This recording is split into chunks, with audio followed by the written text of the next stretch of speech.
Comment j'ai su que mon fils aîné était autiste Asperger? Bonjour à toi et bienvenue dans cette nouvelle vidéo. Si tu ne me connais pas encore, je suis Amélie Rigano, je suis entrepreneuse et je suis aussi la maman de 5 merveilleux enfants atypiques, mes petits zèbres.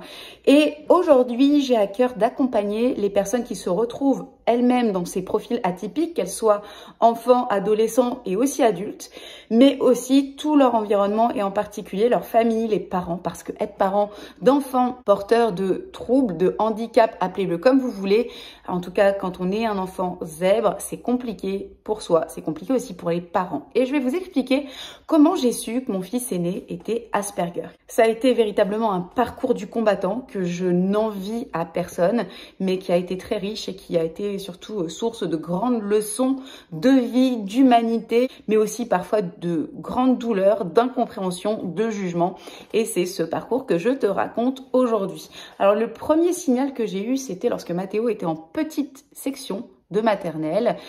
Il avait dans les 3 ans et demi. L'année avait démarré en septembre. Et puis, après les vacances de Noël, au mois de janvier, la maîtresse, sans me prévenir, me demande un jour, Madame Rigano, est-ce que vous pouvez rester? Faut que je vous parle un petit peu. Donc, le un petit peu s'est transformé en 1 heure. Et il faut reconnaître que 1 heure pour un enfant de 3 ans et demi, ça fait beaucoup quand même. Et en plus, il faut savoir que Mathéo était avec moi, il était debout sur ma gauche à côté. Et 7 heures, il est resté debout à écouter la maîtresse aussi, qui s'est mise à parler. Donc la première chose que j'ai envie de vous dire, c'est si vous êtes dans le milieu de l'accompagnement, de la petite enfance ou de l'enfance, par pitié, ayez toujours quand même ce temps de prise de hauteur sur la manière dont on amène le sujet à des parents et puis préserver aussi l'enfant parce que dire ça devant sa maman comme si l'enfant n'avait pas de cerveau et ne comprenait pas, je trouve que c'est une aberration. Même si c'est pas malveillant, il faut savoir que pendant 1 heure, la maîtresse m'a parlé des difficultés qu'elle rencontrait avec Mathéo, alors qu'elle ne m'en avait jamais parlé auparavant, alors que je venais aussi le chercher tous les jours, et que d'un coup, je me suis pris pendant 1 heure tout ce que je n'avais pas entendu pendant des mois. Les choses que j'ai entendues étaient que Mathéo semblait ne pas comprendre les consignes. Elle ne comprenait pas parce qu'elle le voyait intelligent. Quand elle le prenait en individuel, qu'elle lui expliquait, il avait de la connaissance, mais il ne savait pas la mobiliser. Et surtout, dans le collectif, il donnait l'impression en tout cas que les consignes ne le concernaient pas, qu'il ne les écoutait pas, qu'il ne les captait pas. Il était le regard un petit peu dans le vide pendant les consignes. Et elle voulait aussi pointer le fait qu'il était complètement à part des groupes et du groupe, en particulier dans la cour de récréation où il était esselé et il était complètement perdu. Donc dans mon petit cœur de maman, ça a été compliqué ce jour-là. Et puis au bout de pratiquement 1 heure, je regarde mon enfant qui était debout et je le vois tout blanc, mais vraiment tout pâle. Et là, waouh, j'ai compris qu'il y avait eu quelque chose. Donc j'ai demandé à la maîtresse qu'on arrête, que je pensais que ça suffisait, on avait assez parlé de ça. Je sors de l'école avec mon fils et là, je me mets à hauteur accroupi à hauteur de ses yeux et je lui dis ça va pas Mathéo, et là il s'est mis à pleurer, il s'est effondré. En fait il avait tout capté et pendant 1 heure il s'est pris les messages. Donc voilà, il faut vraiment comprendre qu'un enfant, déjà un enfant comprend, et puis un enfant, même s'il s'exprime pas correctement, même s'il n'est pas dans les clous, même si allez il présente un handicap, il comprend quand même les choses. Donc on a le respect de l'être humain quel que soit son âge. L'année continue un peu difficilement. Il voit, comme c'est le cas en petite section de maternelle, une infirmière qui met en avant quelques difficultés, mais sans plus. Il n'empêche qu'il coche les cases des apprentissages et il va en moyenne section. Et là, en moyenne section, il a une autre maîtresse qui le prend d'affection et qui essaye de l'accompagner au mieux, qui fait vraiment de son mieux, avec qui c'est pas facile, avec qui on parle surtout très régulièrement, presque tous les jours. Alors des fois c'est éprouvant, des fois j'ai juste envie de récupérer mon enfant et pas avoir le bilan de ce qui s'est passé, mais comme elle y met du sien, ça passe plutôt bien. Et puis il faut savoir que pendant ce temps, j'ai mon 2e fils qui est rentré chez les tout petits, parce que lui il est rentré à 2 ans et demi, et lui à ce moment-là ça se passe hyper bien, sa maîtresse adore Valentin, tout se passe bien. Quel bonheur parce que c'était déjà un peu compliqué déjà tous les jours d'aller à l'école. Bon, Vous verrez dans une autre de mes vidéos que pour Valentin, ça a été aussi compliqué par la suite parce que il y a eu aussi des difficultés. Mathéo arrive en grande section de maternelle et là, il a une maîtresse qui est assez introvertie, en tout cas vis-à-vis des parents. Parfois, elle me sort des petites remarques sur le fait qu'il n'est pas très sociable, qu'il est tout seul dans la cour, qu'il ne comprend pas les consignes, qu'il faudrait aller au CMP. Alors, il faut savoir que j'avais demandé depuis les premières difficultés, depuis la petite section, qu'est-ce que je pouvais faire pour que ça se passe mieux, parce que c'était l'objectif. La maîtresse m'avait parlé du CMP, du centre médico-psychologique, donc j'avais fait aller Mathéo. Ça n'avait pas donné grand-chose tout d'abord, parce qu'il n'y avait pas énormément de matière à accompagner, en tout cas pas quelque chose de visible. Et puis, il faut savoir aussi qu'à ce moment-là, moi, j'étais pas particulièrement convaincue que mon fils avait quelque chose. Donc, moi, ça se passait très bien. À la maison, on avait une famille, c'était calme. Mathéo, il parlait bien. C'était un petit garçon, pour moi, tout à fait normal et très affectueux, très intelligent. On pouvait vraiment lui apprendre plein de choses. Il était curieux, donc tout allait bien. J'ai pas eu de signaux qui m'ont fait dire Mathéo a quelque chose qui est difficile. C'est vrai qu'en redécoupant après, lorsqu'on a fait les tests bien plus tard pour l'autisme, oui, il s'avérait qu'il y avait des signaux, mais moi en tant que maman, c'était mon fils aîné. Tout se passait bien à mon égard et j'avais pas de difficulté, mon mari non plus. Voilà, Mathéo, pour nous, ça allait bien. Et la grande section se passe, pas très agréable du tout, plutôt même froide vis-à-vis de Mathéo. Et Mathéo arrive en CP. Et c'est là où ça a été le plus compliqué pour lui. Ça a été son année, vraiment une année de traumatisme, une année dans laquelle il a été victime de harcèlement extrêmement violent. Et je le dénonce, je ne dirai pas le nom de la maîtresse, même si j'avoue que ça me démangerait presque, mais soyons éthiques. Une maîtresse qui était dans sa dernière année professionnelle avant la retraite, et qui, je ne l'ai su que bien plus tard, a maltraité mon fils. Cette maîtresse l'a humilié, cette maîtresse lui a tapé sur les doigts très violemment avec la règle, cette maîtresse a pris les oreilles de mon fils et a fait mine de lui couper l'oreille pour lui faire peur.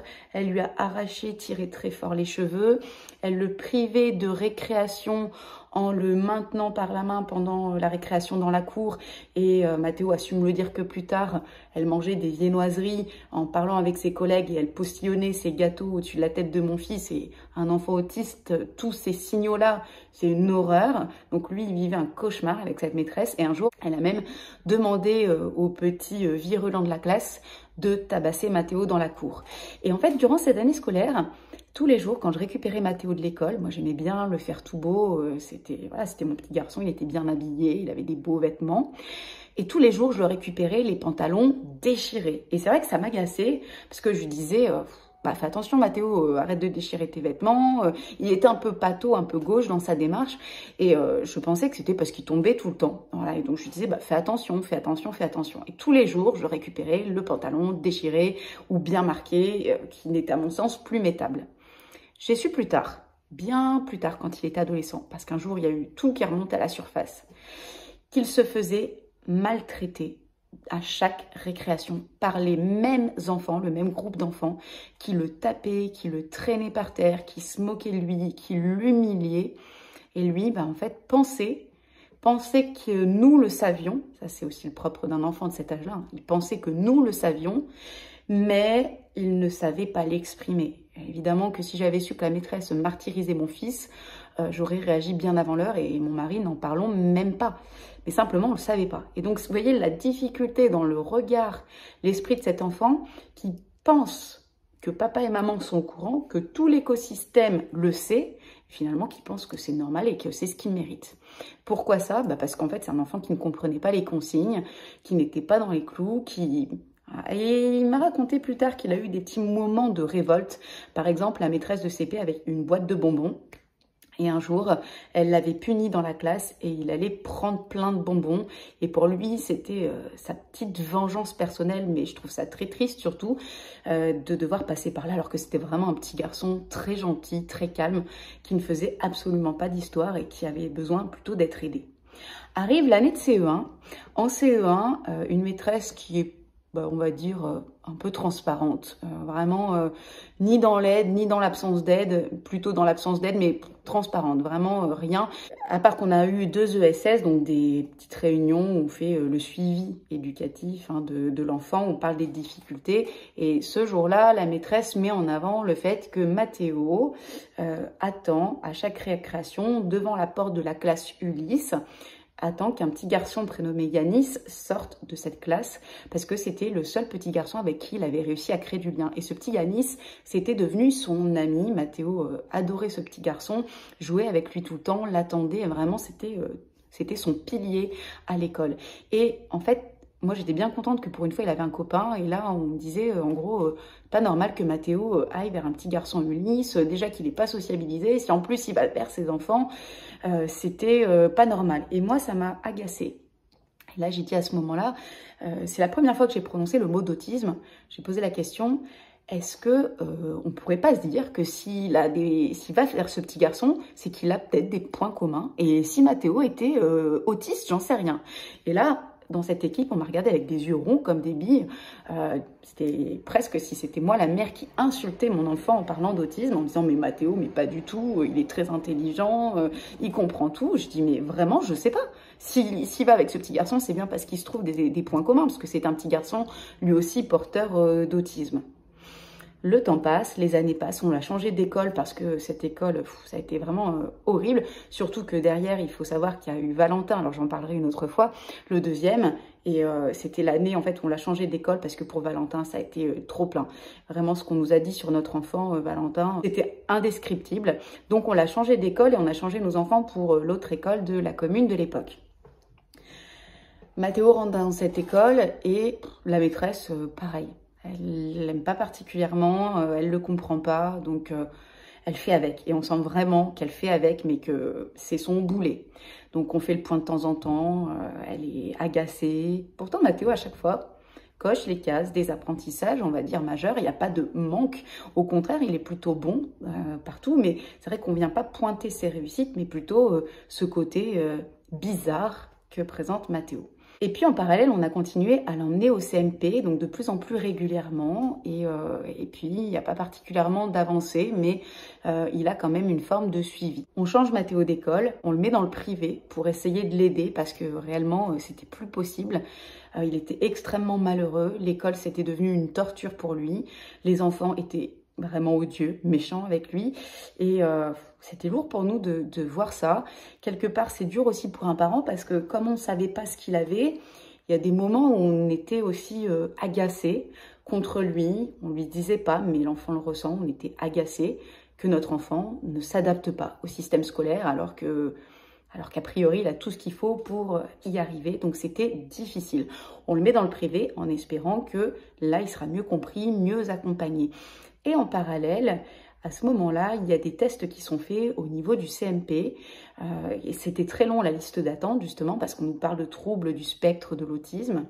Et puis, un jour arrive, donc en CM1, le fameux verdict, Mathéo est bien autiste Asperger. Et ce diagnostic n'a pas eu l'effet boum, parce qu'en fait, on le savait. On le savait depuis longtemps, on y était préparés, mon mari et moi. C'était devenu normal pour nous, on le savait depuis un moment, on avait lu, on s'était renseigné, j'avais lu plein de livres, je crois que j'ai lu tous les livres psychologiques sur la parentalité qui existaient, et pour moi c'était une évidence.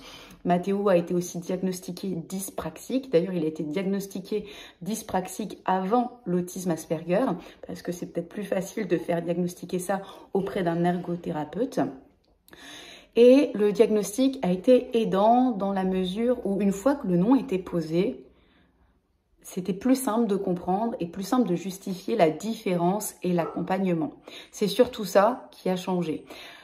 Et ça a été un énorme parcours, ça a été un parcours difficile parce que fin de CM1 pour être diagnostiqué, vous comprenez bien que depuis la petite section jusqu'au CM1, c'est un enfant pour qui le parcours scolaire a été mais un cauchemar tout simplement. Je trouve qu'il a une force incroyable, cet enfant qui aujourd'hui est un adolescent de 16 ans, d'avoir tenu jusque-là. Un jour, bien plus tard, alors que sa scolarité allait beaucoup mieux, parce que dans cette école privée, Je tiens à vous dire que ça a été le jour et la nuit. Il a été pris dans sa globalité. Ensuite, il a été mis pour son année de CM2 dans une classe Ulysse qui était juste magnifique, incroyable.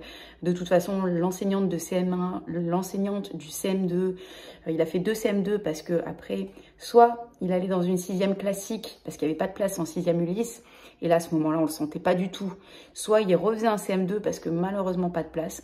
On a fait le choix, à tort ou à raison, de le laisser en CM2 alors qu'il avait de bons résultats pour qu'il s'apaise. Et il s'avère qu'en fait, il est rentré en 6e en collège classique, il est retourné dans le public et ça s'est bien passé parce que ça l'a reconstruit, ça l'a remis en confiance. Il avait perdu toute notion de confiance et cette école a fait un travail juste magistral, mais tout simplement parce que les enseignantes étaient formées, étaient intéressées aussi par ces sujets et je les en remercie encore aujourd'hui. Il est rentré au collège et quelques années après, il était en 4e, un jour il s'est fait agresser par un enfant dans le couloir qui l'a étranglé. Et à ce moment-là, tous les traumatismes sont ressortis parce que Mathéo était un enfant qui était souvent étranglé dans la cour. Bon, je ne le savais pas à ce moment-là. Et en fait, un jeune l'a étranglé et Mathéo s'est défendu. Ça a été physique, il a bastonné le jeune et le jeune a été bien amoché. Tant pis pour lui, j'ai envie de dire, tant pis pour lui. Il y a eu 4 jours d'ITT, donc 4 jours d'arrêt médical, on peut dire, pour ce jeune qui avait agressé Mathéo. Et alors que c'était quand même Mathéo la victime à la base, eh bien, on s'est retrouvés convoqués, mon mari et moi, devant la principale, à devoir justifier de l'agression de Mathéo ou de l'agressivité de Mathéo. Alors, j'exagère un peu en disant ça, puisque la principale savait que Mathéo était un jeune homme très doux, qui faisait pas de vagues, et elle nous l'a d'ailleurs elle-même dit, en disant, quand on m'a dit Mathéo, je me suis dit, mais comment ça? Et eh bien, elle nous avait convoqués tout simplement parce que ils avaient peur de la famille, qui était une famille qui menaçait de représailles à plein de niveaux. Je ne vais pas faire de dessin, mais cette famille était connue aussi pour son côté assez virulent et violent. Et tout simplement, la direction de l'école avait peur. La maman est allée porter plainte à la gendarmerie contre mon fils. Donc là, j'ai simplement dit que si on jouait à ce petit jeu, moi, j'allais aller porter plainte contre agression sur un enfant handicapé. Il s'avère que la principale a fait remonter le message. La maman a retiré sa plainte. Mais quand une plainte est retirée, vous êtes quand même convoqué à la gendarmerie. Donc, que s'est-il passé? Il s'est passé que moi, le jour où ça s'est produit, j'ai eu mon fils qui est rentré complètement paniqué, en larmes, parce que ça a été d'une violence inouïe pour lui. Et suite à la convocation auprès de la principale, Mathéo, d'un commun accord avec une commission, a été expulsé de l'école pendant 1 semaine. Donc, je résume un petit peu l'histoire. Mon fils, qui est porteur d'autisme, est agressé dans un couloir par un jeune homme qui l'étrangle. Ils sont plusieurs autour à observer la scène et à être de connivence. Mon fils est pris de panique, se débat, alors que le jeune continue à le maintenir au niveau du cou, et mon fils est expulsé de l'école. Donc vous voyez, bon, là encore, hein, aujourd'hui j'y repense, je me dis qu'on était bien gentils, mon mari et moi, mais voilà, pareil, à l'époque, on ne savait pas trop comment réagir, c'était compliqué pour nous de savoir à chaque fois comment se positionner. Je vais à la gendarmerie avec mon fils, on passe un samedi matin complet, et là Mathéo déballe tout son historique devant ce gendarme qui prend des notes, qui prend sa déposition, je ne sais pas comment on dit quand c'est la personne qui est concernée. Ça dure la matinée complète parce que là, Mathéo raconte tout son parcours et c'est là que j'ai appris plein de choses. Tout ce que je vous raconte, c'est à ce moment-là que j'en ai appris. Cet événement, en fait, a fait ressortir tous les traumatismes, tout ce qu'il n'avait jamais raconté. Il y a plein de choses qu'il avait enfouies, soit qu'il avait oublié, soit qu'il avait pensé à cette époque-là au CP, CE1, que nous savions. Et comme il pensait qu'on savait, il n'était jamais revenu là-dessus. Et c'est là que j'ai appris tout ce qui s'était passé, la haine qu'il avait à l'époque contre cette maîtresse de CP et toutes ces choses-là. Et à ce moment-là, donc il y a le témoignage de Mathéo, et je pose la question à la fin au gendarme en disant, voilà, mon fils vient de vous raconter tout ça, maintenant, qu'est-ce qu'on lui dit? Qu'est-ce que je lui dis, moi, en tant que maman? Qu'est-ce que dit mon mari en tant que papa? Parce que la prochaine fois que mon fils va se faire agresser alors qu'il est porteur quand même d'un trouble très particulier, et qu'il se défend, s'il se passe des conséquences comme celle-ci, qu'est-ce que l'on fait? Et là, le gendarme a dit à Mathéo, écoute Mathéo, je ne devrais pas te dire ça, mais tu as bien fait. Et la prochaine fois, tu fais pareil, parce que quand tu te fais agresser, t'as pas d'autre choix. Et dans la peur, on peut pas gérer les choses. Bah, tu te défends et c'est bien fait pour lui. Donc, ça a fait du bien à mon fils. Il est ressorti de là. Il avait le sourire jusqu'aux oreilles. Parce qu'il faut savoir que ces jeunes, ces personnes-là ont une capacité de résilience de fait, parce que leur vie est faite de ça, et de rebond qui est juste incroyable. Il est reparti tout content en disant, bah, écoute, je saurais que maintenant, je sais me défendre. Et de là, il n'a plus d'embêtement particulier, en tout cas rien de majeur. C'est comme ça. C'est le parcours de Mathéo. C'est fin de CM1 que nous avons su que notre fils était autiste. Et à partir d'un certain moment, Mathéo a même accepté le fait qu'en parler était une fierté, une protection tout du moins, pour l'aider à être compris par les autres. Le collège, c'est devenu une horreur pour lui. Suite à cet épisode, il a très mal vécu ses années de collège. Il est en 4e, après il a changé de collège en 3e. Bon, il a eu un épisode dépressif très sévère, il a été hospitalisé et en fait il a été mis dans un établissement pour des enfants handicapés, soit moteurs, avec des maladies et aussi quelques autistes Asperger. Donc en fait c'était que des jeunes sans déficience intellectuelle et ça lui a fait énormément de bien. Mais il n'était pas très en forme cette année-là, c'était l'année dernière, l'année scolaire dernière et finalement il a trouvé sa voie parce que nous avons adopté un jeune chien, un husky. Et ça a été sa bouffée d'oxygène. Et il a souhaité devenir éducateur canin, félin, surtout éducateur éleveur canin. Et maintenant, il est en bac professionnel en alternance. Et pour le moment, ça se passe merveilleusement bien. C'est un jeune homme qui aujourd'hui a 16 ans, qui est en internat, qui dans ses semaines d'alternance entreprise loge chez sa patronne. Donc, vous voyez, pour 16 ans, franchement, il a des capacités plutôt très élevées. Il est très autonome. Et c'est un jeune homme incroyable. Cette vidéo était peut-être longue, c'est vraiment un récit qui vient du cœur. Je vous raconte ce parcours. Pourquoi je vous raconte ça? Je pense que c'est quelque chose qui est important à dire pour moi, pour mon fils, pour ma famille. Et puis aussi parce que si vous vous retrouvez dans cette situation, si vous avez votre enfant qui a des difficultés, soyez ouverts à savoir ce qu'il a. Peu importe le nom du diagnostic. On s'en moque. Ce qui compte, c'est que votre enfant soit aidé. Et plus le diagnostic est posé tôt, plus vous pouvez mettre en place des accompagnements. Et c'est ça qui change les choses. Quand votre enfant a une aide humaine à l'école, quand vous pouvez prétendre à des aides, surtout humaines, ça vous apporte beaucoup de soulagement. Après, ça n'apporte pas le soulagement au quotidien. Je ne vous ai pas raconté tout le parcours de vie qu'on a eu encore, mais vraiment, ça peut vous soulager. Donc, n'hésitez pas à partager ici vos expériences, vos questionnements. Je sais qu'il y a beaucoup, parfois, de gêne, de pudeur, c'est lourd quand on traverse ce parcours. Donc, n'hésitez pas aussi à prendre contact avec moi en privé. Je ne peux pas forcément répondre à tout, comme je vous l'ai dit. J'ai aussi mon entreprise que je gère, ma famille, mais j'accompagne sous forme de coaching collectif et individuel.